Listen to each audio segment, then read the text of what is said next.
얼마 전에 미국에서 굉장히 이슈가 됐던 다큐멘터리 중에 차이나 허슬이라는 다큐멘터리가 있는데 어떤 내용이냐면요. 중국에 실존하지도 않는 기업들 아니면 거의 무너져가는 뭐 사료 공장 같은 거 하나를 갖다가 미국의 어떤 사람이 이 중국 CEO를 미국으로 데리고 와가지고 스타 CEO를 만들어요. 그래가지고 주식을 막 파는 겁니다.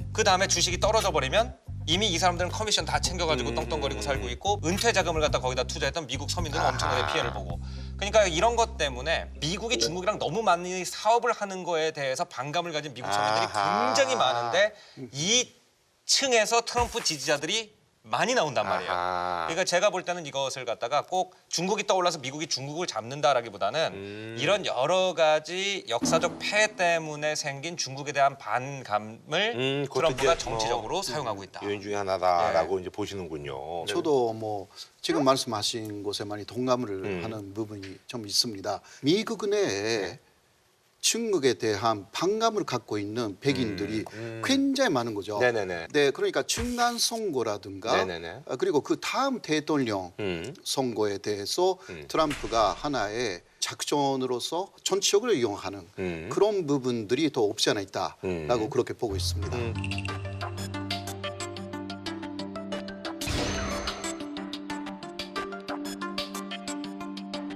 근데 이제 뭐 많은 전문가들이 이제 뭐 미국이 뭐 결국엔 승리할 것이다. 왜냐면 중국이 이제 체급적으로 이게 상대가 되지 않는다라는데 세 분 생각도 뭐 동의하시는 거예요? 올해 가면은 저는 중국이 더 피해를 많이 볼 거라고 생각을 해요. 네네. 마찬가지. 저도 중국이 미국의 제품에 그렇게 중국에 많이 들어가지 않기 때문에 그럼요, 예. 중국은 미국 제품에 그만큼 과세를 못 합니다.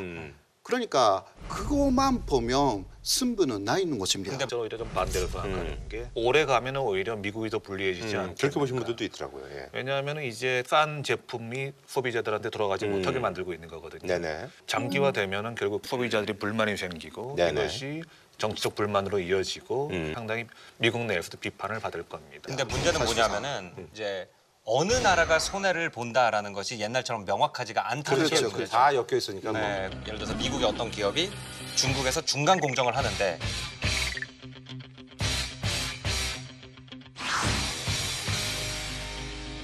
그 원자재를 중국으로 가지고 들어가기도 힘들고 그걸 가지고 나와서 미국으로 맞아요. 가져오기도 힘들다. 그래서 미국 주가가 떨어진다 그러면 미국하고 중국하고 누가 손해를 봤다, 누가 이긴다 진다라고 하는 게 참 무색한 네네. 그런 시대 같아요.